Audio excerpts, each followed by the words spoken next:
কনস্ট্রাক্টটা একটু, এটা আসলে একটু মানে কি বলে, একটু জটিল, কিন্তু এটা এক সেন্সে জটিল না যদি আরেকবার দেখা হয়। এটা নিয়ে কোনো প্রশ্ন আছে পূর্ণিমা ম্যাডাম? যদিও ফার্স্ট মানে এটা তো প্রথমবার দেখলেন নাকি এর আগে ফায়ার অর্ডার নিয়ে কাজ করা হয়েছে? না স্যার, টোটালি নিউ কনসেপ্ট আমার জন্য। আচ্ছা, কিন্তু আপনি কিন্তু already higher order construct propose করছেন আমাদের কোশ্চেনে। মানে না আপনার বুঝি করছি, হঠাৎ স্যার হয়ে গেছে, এখন বাট এখন এটা যে আপনার জন্য এইভাবে হইলো, লিখে। এখন তো আমাদের এটা রান করতে হবে। আচ্ছা, তার আচ্ছা মানে আচ্ছা। ফজলে রাব্বি, কোনো অবজারভেশন বা কোনো প্রশ্ন করবেন? আহ, না স্যার, আমি জাস্ট সম্পূর্ণ নিউ শিখছি। আচ্ছা, তাহলে তামিনা ম্যাডাম, মানে কি বলবেন, এটা কিন্তু অ্যাডভান্স লেভেল। হ্যাঁ, হ্যাঁ স্যার, এটা আমি আগে দেখিনি, আর আমার ফিডব্যাক আমি শেয়ার করব আপনার সাথে। ওকে, জি। সো তাহলে আমাদের আজকে আমাদের যা প্ল্যান ছিল সেটা আমাদের মোটামুটি শেষ। এখন আমরা যেটা করতে পারি, অ্যাটলিস্ট যে আজকে আমি জাস্ট একটু একেবারেই 30 সেকেন্ড বা 1 মিনিটের মধ্যে আমি 5 জনের কাছ থেকে আমরা আজকে কি কি শিখলাম, মানে আমি কি কি শিখছেন এটা আমার জানা দরকার। আর যেহেতু আমাদের আগামী মাসে মানে আমাদের লাস্ট সিটিং আছে, আমরা কিন্তু মোটামুটি যা যা শিখার কথা, শুধু অ্যানালাইসিস পার্টটা যেহেতু ডেটা কালেকশন করে ওই দিন কিন্তু আমরা ওই শুধু ডিসকাশন, অ্যানালাইসিস পার্ট এবং ডিসকাশন পার্ট কিভাবে লিখতে হয় আজকে যেরকম প্রথম অংশ হাতে কলমে দেখাইছে ওই দিনও দেখাবো। বাট তার আগে আজকে আমরা প্রায় 2.5 ঘন্টা বা 3.5 ঘন্টায় কি শিখলাম, মানে নতুন কি শিখলাম আগে থেকে, সেটা প্রথমেই যদি আমরা খালেদ ভাই আপনার কাছ থেকে শুনি। আপনি যদি আগেও বলতেছিলেন কিছু কিছু নতুন পাইছেন, আজকে কি কি আমরা নতুন পাইলাম যেটা আপনার জন্য হয়তো বা ভবিষ্যতে হেল্পফুল হবে, যদি একটু শেয়ার করেন, 1 মিনিট হলো।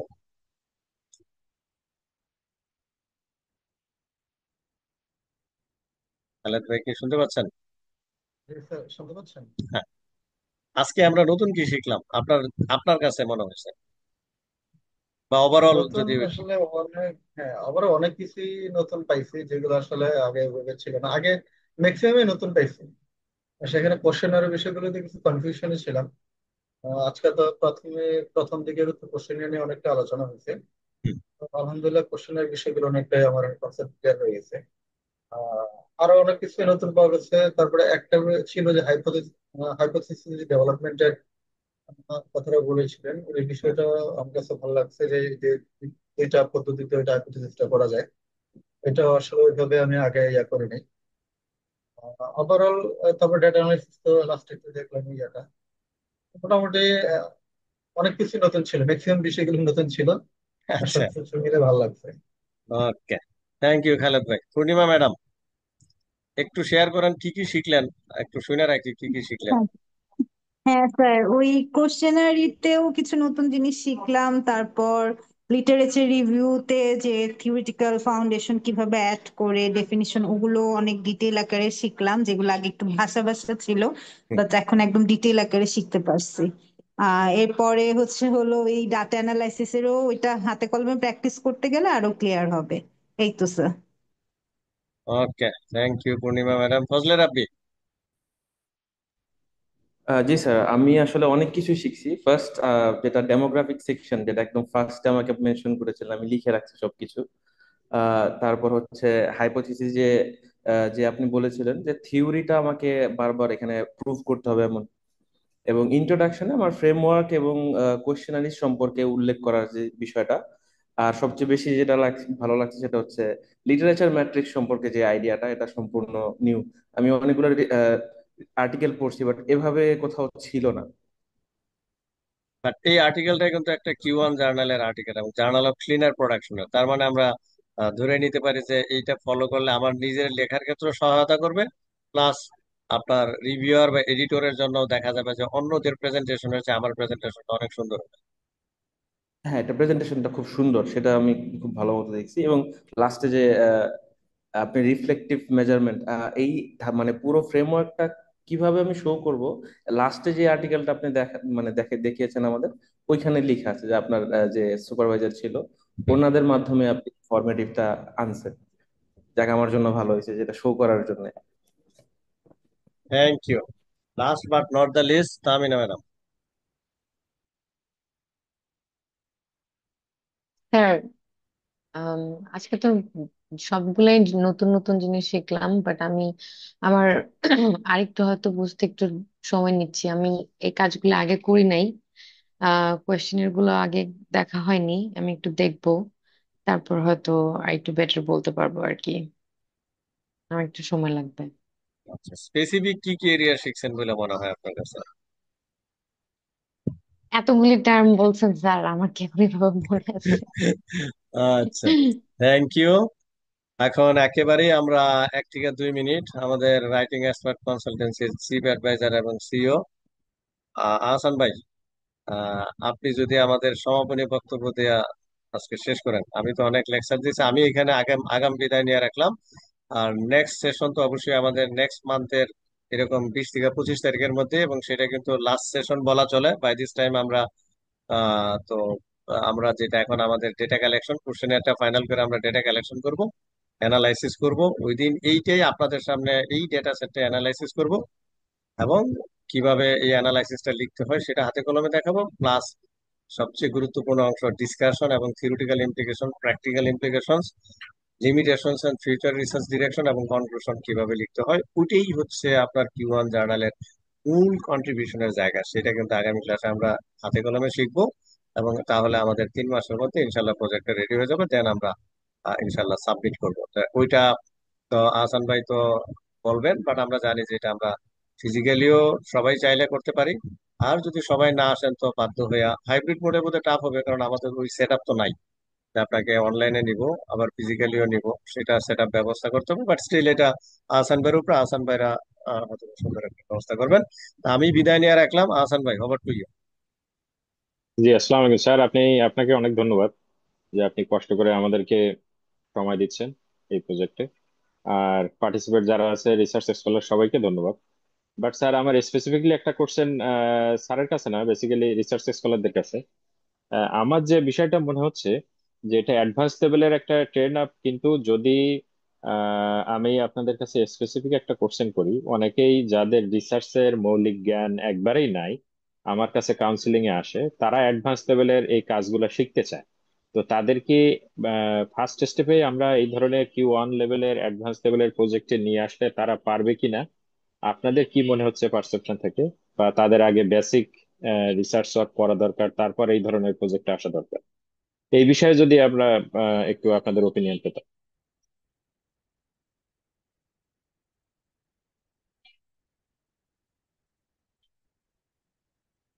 খালেদ ভাই আরেকটু যদি কিছু বেসিক বলতেন। কিছু জেনে হ্যাঁ, আসলে জি পরে জি। বেটার হতো। এটা একটু বেশি হাই লেভেলের। আর একটু বেসিক কিছু টার্মস এন্ড এভরিথিং এগুলোর সাথে যদি আগে একটু কাজ করার অভিজ্ঞতা থাকে বা কোনো কোর্স টোর্স করার থাকে, তাহলে হয়তো আর একটু হ্যাঁ হ্যাঁ। বেটার হতো আর কি। হুম। আচ্ছা, তার মানে যারা একবারেই রিসার্চ নলেজ নাই, তারা আসলে একটু হিমশিম খাবে এই ধরনের কোর্সে আসলে ফার্স্ট স্টেপে। হ্যাঁ, খাওয়ার কথা। হুম। আচ্ছা, বাট সেটা কি কোনোভাবে ম্যানেজ করা যায়? সে যদি অনেক মানে ডেডিকেটেড হয়, সে যদি চায় যে না আমি পারবো। আমার মনে হয় না যে সেটা হবে, যত ডেডিকেটেডই হোক না কেন তার একটা হ্যাঁ হ্যাঁ। লিস্ট মানে পাবলিকেশন, আমার মনে হয় পাবলিকেশন না হোক বাট কাজ করার একটা অভিজ্ঞতা বা ট্রেনিং থাকা উচিত, ঠিক আছে? কারণ আমি নিজেও তো কাজ করেছি, সো আমারই জি জি। কষ্ট হচ্ছে অনেক কিছু বুঝতে। বুঝতে না, স্যার অনেক সুন্দর করেই বুঝিয়েছে, বাট ওই যে না জানা থাকলে টার্মগুলো জানছি দেখে না আমার অ্যাডাপ্ট করতে ইজি হচ্ছে, বাট সবার জন্য তো এটা হবে না। তো আগে একটা ছোট লেভেলের কাজ করে এসে দেন হচ্ছে হলো অ্যাডভান্স লেভেলে আসা উচিত। এটা আমার আচ্ছা, বক্তব্য, ঠিক আছে? হ্যাঁ। না আমি থ্যাংক ইউ। হান্ড্রেড এটা পার্সেন্ট একমত বেসিক্যালি আপনার সাথে। ওকে আপু, আপনাকে ধন্যবাদ। এটা আমাকে স্পেশালি এই প্রজেক্টের যিনি অথর, উনি আমাকে লাস্ট মিটিং এর পরে আমাকে বললো যে ভাই, বিষয়টা বুঝতে আমার জন্য একটু কষ্ট হচ্ছে, আর আমি তো এমনি ব্যস্ত মানুষ, বাট তারপরেও চেষ্টা করতেছি পুরো বিষয়গুলো বুঝে নেওয়ার। সো আরো যদি কেউ কোনো ওপিনিয়ন দিতেন, আমাদের খালেদ ভাই যদি কিছু বলতেন। হ্যাঁ, আমি একটু বলি। সেটা হলো আসলে, যদিও এটা একটা অ্যাডভান্স লেভেলে স্বাভাবিক, এটা যারা নতুন আসবে তাদের কাছে একটু হার্ড লেভেলে হবে এটা। আহ, আমরা এখানে যারা আছি আমাদের কাছেও হার্ড। এখানে কিন্তু আসলে ম্যাক্সিমামই দেখা যাচ্ছে আমরা মাস্টার্স অনেক আগে কমপ্লিট করে দিচ্ছি। তো এটা আমাদের জন্য হার্ড হচ্ছে, কিন্তু যারা নতুন আসবে সেই ক্ষেত্রে অবশ্যই কঠিন হবে, কিন্তু দেখা যাচ্ছে নতুন আসলো যারা, যেমন এখানে আছেন জাফর, যারা অলরেডি বিভিন্ন ইউনিভার্সিটিতে তারা পড়াচ্ছেন। তো এই লেভেলে জি। থেকে মানে যদি এর নিচে যায়, তাহলে হয় কি, যদি এটার সাথে না অ্যাডজাস্ট করতে পারে, তাহলে এই লেভেলে হুম যদি হুম, কাজ না করে, তাহলে ওনাদের যে অ্যাম্বিশন বা আমার যে অ্যাম্বিশন যে আমি পিএইচডির জন্য ফাইট দিব বিভিন্ন ইউনিভার্সিটি বিভিন্ন ক্যান্ডিডেটদের সাথে, তাহলে আমার যদি এই রাইট। লেভেলের নলেজ না থাকে, তাহলে আমি তাদের সাথে ফাইট দেবো কিভাবে? পসিবল। এখানে জি জি এইটা ম্যাটার করবে না যে আসলে আদৌ আমি আগে পাবলিকেশন করছি কি করি নাই, এটা ম্যাটার করবে না। ম্যাটার করবে যে আমি এই পাবলিকেশনের উদ্দেশ্যটা কি। আমার উদ্দেশ্য আমাকে পিএইচডি তে ফাইল দিব, ভালো একটা স্কলারশিপের জন্য বা ভালো একটা ইউনিভার্সিটিতে চান্স পাওয়ার জন্য। ওইটাই যদি আমাকে জি সার্ভ না করে, তাহলে এর চেয়ে নিচে কাজ করে তো আমাকে বেনিফিট দিবে না। তো এর চেয়ে নিচে কারা কাজ করবে, যে সে অনার্স কমপ্লিট করছে, মাস্টার্স এর জন্য যাবে, বা মাত্র মাস্টার্স কমপ্লিট করছে, এখন সে প্রফেশনালি কোথাও কাজ করে নাই, সেটা লেকচারার হোক বা বিজনেস হোক, নেভার, বা তার ওই ধরনের স্কলারশিপের প্রয়োজন নাই, সেই ক্ষেত্রে এটা হইতে পারে তার জন্য। কিন্তু যার পিএইচডি লেভেলে ফাইট করতে হবে, তার এই ধরনের পাবলিকেশন লাগবে। এবং এই স্যারের যেই পিএলএস ফোর দেখাইলো বা যে স্ট্রাকচার ফলো করতেছে, এইটা যদি ফলো না করি, আদারস আমরা পিএইচডি তে গেলে আমরা টিকবই না। আমাদেরকে যদি বলে আপনি একটা প্রেজেন্টেশন দেন, মনে হয় না যে টিকবো যদি এই লেভেলটা আপনার না ধরতে পারে। হ্যাঁ, তবে যদি কি ওরকম হয়, হ্যাঁ, নর্মালি আমাদের জন্য কঠিন হচ্ছে। তো এটা বলতেছি, যদি এমন হয় যে আমরা একেবারেই সে নতুন, বাট তাকে পিএইচডি করতে যাইতে হবে, সেই ক্ষেত্রে আমার মনে হয় আপনাদের একটা কোর্স আছে যেটা রিসার্চের জন্য প্রাইমারি মানে বেসিক একটা কোর্স। আরো বিভিন্ন জি। জায়গায় বিভিন্ন কোর্স হয়, আপনাদের একটা কোর্স আছে। যদি ওই কোর্সটা কেউ করে আসে, তাহলে প্রাইমারি নলেজ গুলো পাওয়ার পরে সে এটাতে অ্যাটেন্ড করলে আমার মনে হয় সেটা খুব ধরতে সহজ হবে। এটুকু আমার মানে মতামত। তার মানে আমরা যদি সামারি করি, তাহলে যাদের পিএইচডি টার্গেট বা হায়ার লেভেলের রিসার্চার হওয়ার দরকার বা টার্গেট, জি, তারা অবশ্যই এই ধরনের নলেজ তাদের গেদার করে ওই ফিল্ডে যাওয়া দরকার। অবশ্যই, অবশ্যই। মানে জি, একটা ধন্যবাদ ছোটখাটো আপনার। ট্রেনিং করে জি আসলে তাহলে ওদের জন্য জি। ইজি হবে। Just যে টার্ম গুলা নামগুলো যে ইউজ করতেছে, অনেকে হয়তো জানেই না লিটারেচার রিভিউ কি। হ্যাঁ, তো একদমই না হ্যাঁ হ্যাঁ। জেনে আসছে, তো এই ক্ষেত্রে ওদের যেন বেসিক নলেজটা থাকে, তাহলে ইজি হবে ওদের জন্য। এটাই চাচ্ছে। এই তো। জি, ভাই, ভালো আপনাদের ওই লাগলো। যে মানে রিসার্চ মেথোলজি কোর্সটা কি এখন চালু আছে না? হ্যাঁ হ্যাঁ, ওটা চালু। হ্যাঁ, ওইটা করলে ওইটার ভিতরেই বেসিক গুলো সব চলে আসে, আচ্ছা আচ্ছা। না, বুঝতে বুঝলেন? পারছি। না, আপনিও তো মানে রিসার্চের ট্রেনিং করেছিলেন আমাদের এখানে, না অন্য একটা প্রতিষ্ঠানে, আমি যতদূর আপনার কাছে না, শুনেছিলাম। আমি বাট ঢাকা ও, ইউনিভার্সিটি করছি। হ্যাঁ, জি জি। তো যার আপনার কারণে তো হয়তো বা রিসার্চ একটু সহজ নলেজ হবে। বেসিক লেভেলে ছিল, তা আপনার কি মানে এই বিষয়গুলো বুঝতে একটু কষ্ট হয়েছে কিনা, বা আপনি মেকআপ করে নিতে পারছেন? হ্যাঁ, কষ্ট হয়েছে, আমি মেকআপ করে নিচ্ছি। এবং এখনো যে সব পারতেছি তা না, মেকআপ করার চেষ্টা করতেছি, মেকআপ এখনো করতেছি। এবং এটা প্রিপেয়ার হওয়ার পরেও আমাকে আরো এটা নিয়ে স্টাডি করতে হবে। তো এটা একটা জি, প্রসেসের মধ্যে যেতেই হবে, মানে অর্থাৎ প্রসেসে আমাকে লেগে থাকতে হবে। বুঝতে পেরেছি। সবার মতামত ভালো লাগলো। এখন নেক্সট বিষয় যেটা বলবো, আমরা নেক্সট মান্থে ফিজিক্যালি বসতে চাচ্ছি, এবং স্যার সহ। তো এ বিষয়ে আপনাদের কোনো ওপিনিয়ন আছে কিনা, যে ফিজিক্যালি করা দরকার, নাকি আপনারা আহ, ভার্চুয়ালি চাচ্ছেন? কারণ ফিজিক্যালি করলে আরো হয়তো বা হাতে কলমে বিষয়গুলো বোঝা যাবে। সব তো অনলাইনে করে কতটুকু ওপেন জানা যাবে। সেজন্য আমরা চেয়েছিলাম যে একটা মিটিং মিনিমাম আমরা ফিজিক্যালি রাখবো, ক্লাস, যাতে করে আরো অ্যাডভান্স লেভেলের নলেজ গুলো আপনারা ফ্রন্ট টু ফ্রন্ট স্যারের কাছ থেকে দেখে নিতে পারেন। তো আমাদের এখানে ফজলে আমার রাব্বি ভাই তো চাইলেও পারবে না, যেহেতু উনি জি জি। দেশের বাইরে আছেন। তো ওনার জন্য আহ, ভার্চুয়াল অপশনটা রাখতে হবে। তো আর আমার আপনার কাছে যেটা অন্যরা মনে তো হচ্ছে। করতে পারি। জি আমি একেবারেই নিউ, হ্যাঁ, আপনি বলেন। হয়তো জানেন, এমবিএ করছি। জি। এই এই প্রশ্নটা একদম রিলেটেড আমার সাথে। আমি এখানে এমবিএ তে রিসার্চ মেথডস এর, মানে আপনাদের এখানে জয়েন করার ঠিক 1 মাস আগে আমার পুরো একটা কোর্স গিয়েছে। এই পুরো রিসার্চ মেথডের উপরে প্রত্যেকটা জিনিস খুব শর্টলি তারা শিখিয়েছে, এত ডিটেইলে কিছু করায়নি। আমি যদি এই শর্ট কোর্সটাও না করতাম, আমি এখন যে আইভিস ডিভিস এবং রিসার্চে আর্টিকেল রিভিউ হয়, কি কি পয়েন্ট আমাকে খেয়াল রাখতে হবে, কিছুই ধরতে পারতাম না। তো কোর্সটা আমার মনে হয় যে কিছু না জেনে আসলে ইম্পসিবল। জি জি, বুঝতে পেরেছি। Thank you. আর কোনো কিছু বলার আছে কিনা আপনার? আর আমি যেটা বলি, আপনার বলেছিলেন। হ্যাঁ ভাই, বলেন। আপনি বলেন, রাব্বি ভাই, বলেন। আমার যে মানে ফিজিক্যাল যে কথাটা, মানে ফিজিক্যালি যে কন্টিনিউ করার যে ব্যাপারটা বলছিলেন, আহ, এই জি। ব্যাপারে অনলাইনে কি এটা আপনাদের কনসিডারেশনে থাকবে কিনা, সেটার কোশ্চেনটা আর কি। না, অবশ্যই আপনি যেহেতু মানে দেশের বাইরে, তো আপনার জন্য তো আমাদের অনলাইনের একটা পার্টিসিপেশন রাখতেই হবে। ইচ্ছা এটা আপনাদের আমরা সবার রাখবো সাথে, ইনশাল্লাহ। তো আমি পারছি না, আমার মানে এখানে সবকিছু। না, ইটস ওকে, আমরা আপনার বিষয়টা দেখবো। হ্যাঁ, খালেদ ভাই প্লিজ বললাম। আচ্ছা, যেটা ভাই বলছিলেন যে ফিজিক্যালি আশা করা যায় কিনা, এটা আমার কাছে মনে হচ্ছে করাটা প্রয়োজন, বিষয়গুলো আরো একটু জি। ক্লিয়ার হওয়ার জন্য। আর এখানে বিশেষ করে যেমন সালমান ভাই বা দুজন আব্বু আছেন যারা অনেকটা ব্যস্ততায় থাকেন, আমার মনে হয় আমার হ্যাঁ, দিক হ্যাঁ। দিয়ে প্রবলেম হবে না যদি ডেটটা আগে জানা দেওয়া হয়। আর ওনাদের সাথে একটু আলোচনা করে যেদিন ওনাদের ওই ধরনের ক্লাস নাই বা একটু ফ্রি বের করতে পারো ওইভাবেই সময়টা বের করা উচিত তাইলে। বাট আমার কাছে মনে হচ্ছে একটা প্রয়োজন, এবং সবার সাথে সব একটা পরিচিতের ব্যাপার আছে, আমরা ফার্দার আরো অনেক কাজ করতে পারি একসাথে, বা পরিচিত থাকলে জি, আমরা জি। অনেক কাজে হেল্প লাগতে পারে। তো এই নেটওয়ার্কিং দরকার আছে আমাদের। হ্যাঁ, আহ, আমারও কোনো সমস্যা নেই, দেখা হলে ভালো, ইন্টারাকশনটা ভালো হবে, কাজ করতে আরো ইজি হবে। তো থ্যাংক কনভিনিয়েন্ট ইউ। টাইমটা সবার সাথে ডিসকাস করে জানিয়ে দিলেই হবে, ঠিক আছে? এই তো। জি, থ্যাংক ইউ। লাস্ট ওয়ান আমাদের তামিনা আপু। জি ভাই, আমি সবার সাথে একমত, আমাদের দেখা হওয়া উচিত, পরিচয় হওয়া উচিত, ভালো হবে।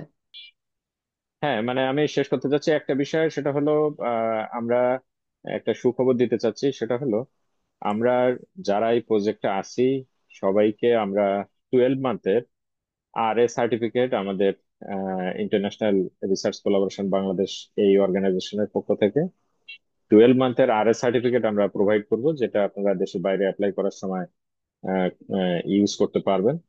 আর যদি স্পেশালি আপনাদের কোনো সার্টিফিকেট দরকার হয় যে আমাদের এখানে রিসার্চ অ্যাসিস্ট্যান্ট হিসেবে কাজ করেছেন সেই হিসেবে, তো সেটাও আমরা প্রোভাইড করব। আর আরেকটা বিষয় আরেকটা, আমাদের সরি হাসান ভাই, ইন্টারাপ্ট করলাম। জি, জি, আমরা এই যে স্মার্ট জি পিএলএস প্লিজ। এর যে আপনারা যে এই যে 2 দিন তো না, অলরেডি 3 দিন 4 দিন ব্যাপী আপনারা কোর্স শিখতেছেন, হ্যাঁ, বা শিখলেন। জি।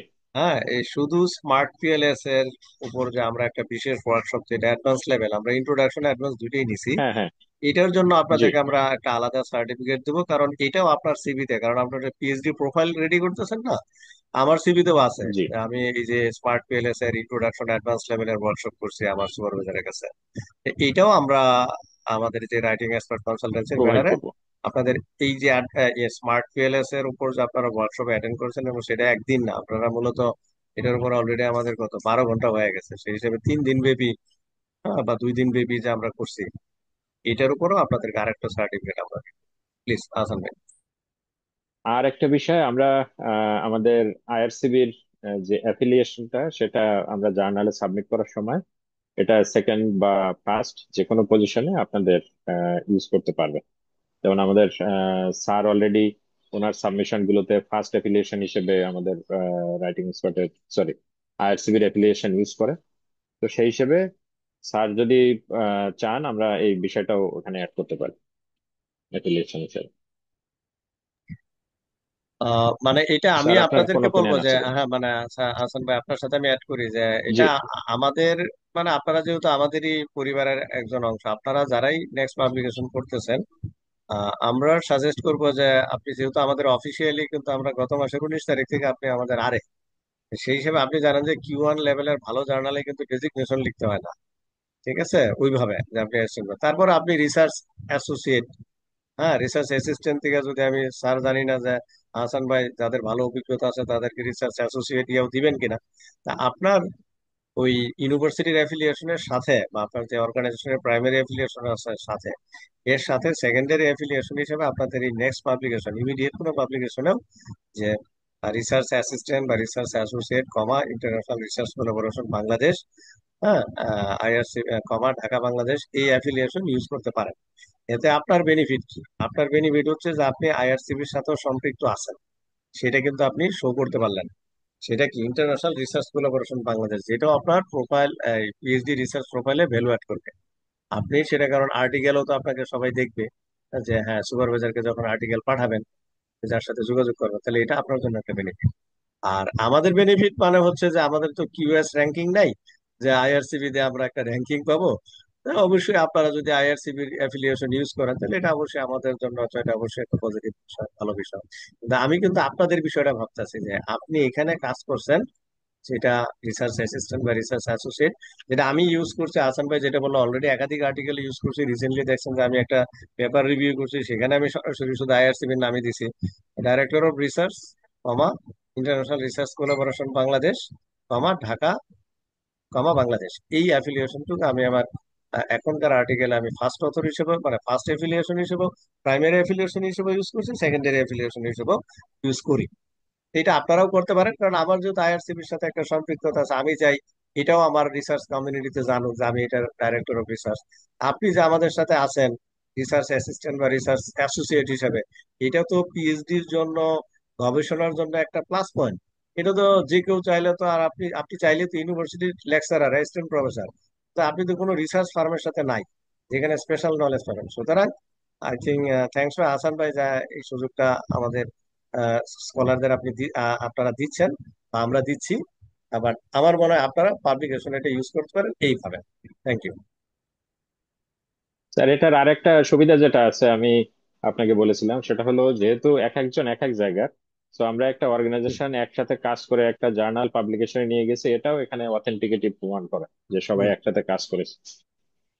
আচ্ছা, আরেকটু খালিদ ভাই আমরা বলে রাখি, পূর্ণিমা ম্যাডাম, আমাদের কেউ যদি জিজ্ঞেস করে যে আমরা যে কাজ করতেছি আমাদের প্রজেক্টের ইথিক্যাল অ্যাপ্রুভাল বা ইথিক্যাল ক্লিয়ারেন্স কোথা থেকে পাবো, বিশেষ করে পূর্ণিমা ম্যাডাম, খালিদ ভাই আপনারা তো জানেন। জি জি স্যার, আমি এটা হ্যাঁ, রিসেন্টলি একটা ওই যে হ্যাঁ, এনডিপিএ তে হ্যাঁ, এটা তো খুব এইটা লাগছে ইদানিং। এখানে জি আমি আপনাদের একটু হেল্প করে, আচ্ছা এটা আমি মিস করছি, এটা আসান ভাইয়ের আমি কথা বলে আমরা এটা সিদ্ধান্ত নিয়ে রাখছি। আপনাদের যে কোনো পাবলিকেশনে আপনি আইআরসিবির অ্যাফিলিয়েশন ইউজ করবেন। আমাদের আইআরসিবির অলরেডি আমাদের একটা ইথিক্যাল কমিটি গঠন করা হয়েছে। ইথিক্যাল কমিটি থেকে আমরা আপনাকে ইথিক্যাল অ্যাপ্রুভাল দিয়ে দিব। আমি নিজেও আমার পেপারে হুম, আইআরসিবির ইথিক্যাল খুব অ্যাপ্রুভাল ইউজ করে আমি হ্যাঁ, এনভায়রনমেন্টাল এটা সায়েন্স খুবই অ্যান্ড ভালো পলিউশন উদ্যোগ। হ্যাঁ, রিসার্চ, এই জার্নালে আমি গত পরশুদিনই সাবমিট করছি। Environmental science and pollution research, এখানে আমি একটা পেপার সাবমিট করছি আচ্ছা আচ্ছা আইআরসিবির ইথিক্যাল আচ্ছা আচ্ছা, অ্যাপ্রুভালের ক্লিয়ারেন্স করে। এটাও কিন্তু ওকে আপনাদের জন্য স্যার। আরো একটা সুখবর। আপনি জানেন যে ইউনিভার্সিটি থেকে আর নিতে গেলেও, একটু আগে হ্যাঁ, আর এক সপ্তাহ আগে জানলে আরো প্রয়োজন হতো, এখন পেয়ে গেছি, জানা থাকলো ইনশাল্লাহ স্যার। ঠিক ওকে, আছে। থ্যাংক ইউ হাসান ভাই। তাহলে আমরা শেষ করতে পারি। আপনাকে ধন্যবাদ এবং সবাইকে আন্তরিকভাবে ধন্যবাদ প্রজেক্টের সাথে থাকার জন্য, এবং আমরা পরবর্তীতে হয়তো আরো অ্যাডভান্স লেভেলের কিছু শিখতে পারবো একসাথে। তো আসসালামু আলাইকুম, সবাই ওয়ালাইকুম ভালো সালাম, থাকবেন। Thank you. প্রফেসরের তত্ত্বাবধানে Q1 লেভেলের রিসার্চ প্রজেক্ট নিয়ে আপনারা কিভাবে কাজ করেন? প্রফেসরের তত্ত্বাবধানে অবশ্যই আপনাকে Q1 লেভেলের রিসার্চ প্রজেক্ট নিয়ে আমাদের সাথে কাজ করতে হলে প্রথমে আপনাকে নিজে বেসিক রিসার্চ সম্পর্কে জানতে হবে। যারা রিসার্চের বেসিক নলেজ আছে তারা কিন্তু হায়ার লেভেলের রিসার্চ গুলা করতে পারবেন। Q1 লেভেলের রিসার্চ মানে আপনাকে বুঝতে হবে এটা কিন্তু পিএইচডি লেভেলের একটা গবেষণা, এবং এখানে হায়ার লেভেলের রিসার্চের নলেজ না থাকলে আপনি এখানে কাজ করতে অতটা স্বাচ্ছন্দ্য বোধ করবেন না। যেহেতু প্রফেসরের সুপারভিশনে আপনাকে কাজ করতে হবে এবং আপনাকে গবেষণা শিখতে হবে, সো বেসিক না থাকলে আপনি ওই লেভেলের গবেষণা ধরতে পারবেন না। ফার্স্ট অফ অল আপনাকে যেটা করতে হবে, আমাদের সাথে যোগাযোগ করতে হবে এই লেভেলের গবেষণা করতে গেলে, এবং আমরা ফার্স্টেই আপনার এই প্রজেক্টে উপযুক্ত একজন প্রফেসরকে হায়ার করব, এবং প্রফেসর আপনাকে গবেষণা ট্রেনিং করাবে, উচ্চ লেভেলের গবেষণা যে ট্রেনিংগুলো সেটা, তারপর গবেষণা কার্যক্রম শুরু হবে।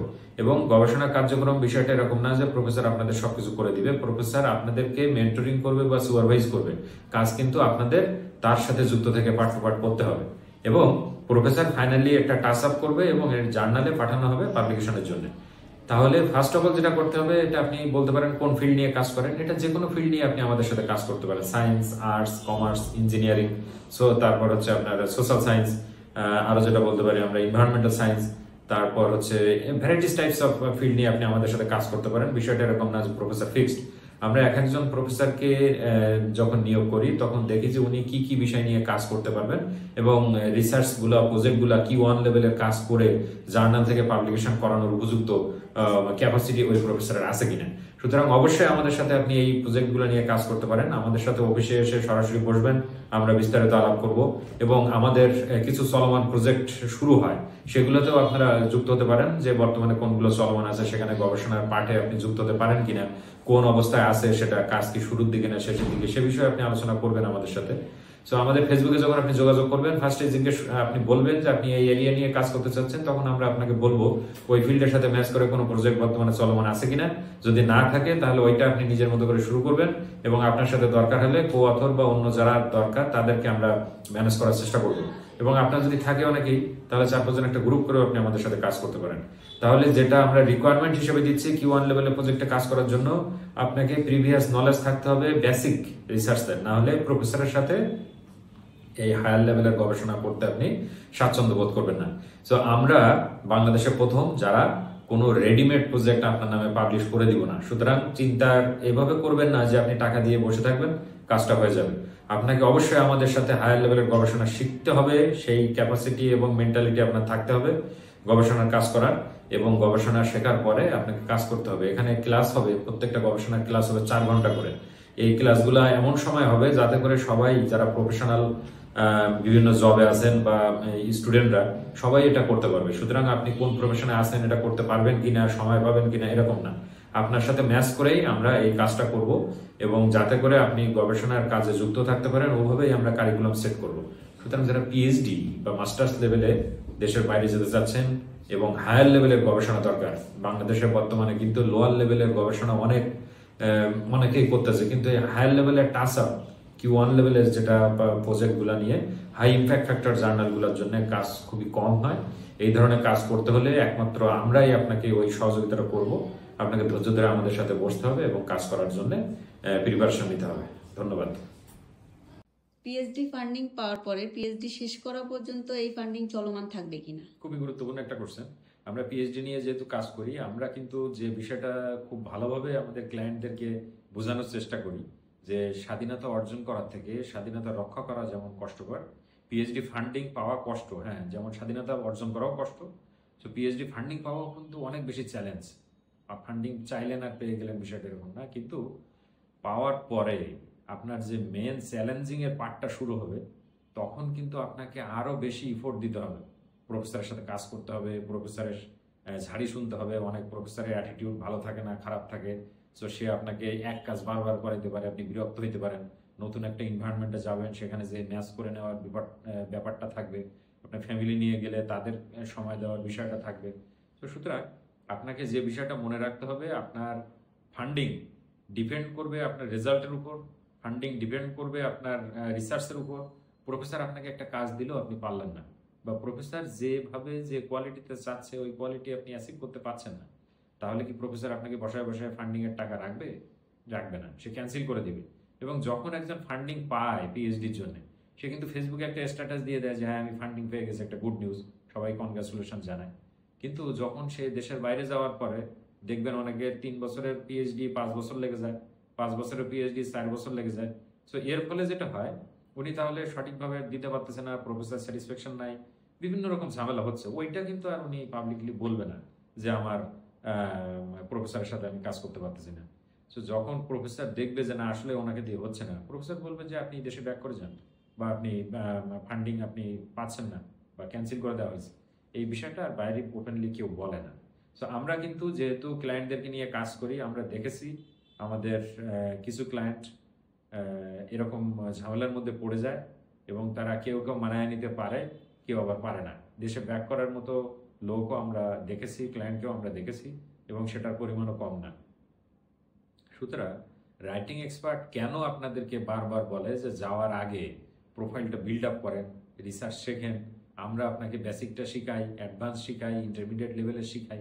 তো সব আপনার প্রয়োজন অনুযায়ী সব লেভেলের রিসার্চ ট্রেনিং প্লাস রিসার্চ হাতে কলমে করার জন্য আমরা আপনাকে সহযোগিতা করব। আপনি ওই মানে এই পিএইচডিতে যাওয়ার আগে আমাদের সাথে বসে, আমাদের সাথে কাজ করে, আমাদের সাথে আলোচনা করে রিসার্চটা শেখার চেষ্টা করেন, তারপর আপনি যুদ্ধে যাওয়ার চেষ্টা করেন। যুদ্ধে যাবেন, যুদ্ধে না জেনে যুদ্ধে যাওয়া ঠিক হবে না। প্রফেসরাল ল্যাবে কাজ করার আগে আপনাকে অবশ্যই গবেষণা শিখতে হবে, এবং গবেষণার একটা বেসিক টু ইন্টারমিডিয়েট লেভেল আপনার জানা থাকলে প্রফেসরের সাথে কাজ করতে আপনার সহজ হবে। সো অবশ্যই আপনি চেষ্টা করবেন যে আপনি গবেষণা শিখে পিএইচডি করতে যাওয়ার। ফান্ড ফাইলেও যাবেন না অনেক সময়, কারণ আপনি রিসার্চ জানেন না, তো যে কি করবেন আপনাকে সে বিষয়টা ভাবতে হবে। ফান্ড কিন্তু আপনাকে ক্যান্সেল করে দিবে, ভালো রেজাল্ট না করতে পারলে, ভালো গবেষণার ফল না আনতে পারলে ফান্ডিং থাকবে না। এটা খুব ভেরি সিম্পল। কারণ আপনি যদি প্রফেসরের সাথে কাজ করেন, প্রফেসর তো ফান্ড পাইছে একটা গবেষণা করার জন্য, আপনাকে অ্যাসিস্ট করতে উনি নিছে, আপনার ফান্ডিং দিছে, কিন্তু আপনি যে যদি ওনাকে অ্যাসিস্টই করতে না পারেন, তাহলে উনি আপনাকে ফান্ড দিয়ে কেন পুষবে? আমাকে এটা আপনারা একটু ক্লিয়ার করবেন যদি আপনি এর কোনো কনফিউশন থাকে। আর একটা বিষয়, আমাদের সাথে বসেন, আমরা আরো ডিটেলস আপনার প্রোফাইলগুলো অ্যানালাইসিস করে আপনাকে কিভাবে কোন সাবজেক্টে পিএইচডি করতে পাঠানো যায়, আপনার প্রোফাইলটা কিভাবে ডেভেলপ করা যায়, কোন প্রফেসরের কাছে যাবেন, সেই প্রফেসরের সাথে আগে থেকে আমরা তাকে কিভাবে টার্গেটে রাখতে পারি, ওই প্রফেসরকে রেখে নিজের প্রোফাইলটা বিল্ড আপ করতে পারি, এই বিষয়গুলো নিয়ে আমরা কাজ করব। সো আমাদের সাথে আসার আগে একটা অ্যাপয়েন্টমেন্ট নিয়ে আসবেন, আমরা বিস্তারিত আলাপ আলোচনা করব এবং টাইম হাতে নিয়ে আমাদের সাথে কাজ করতে হবে। Thank you.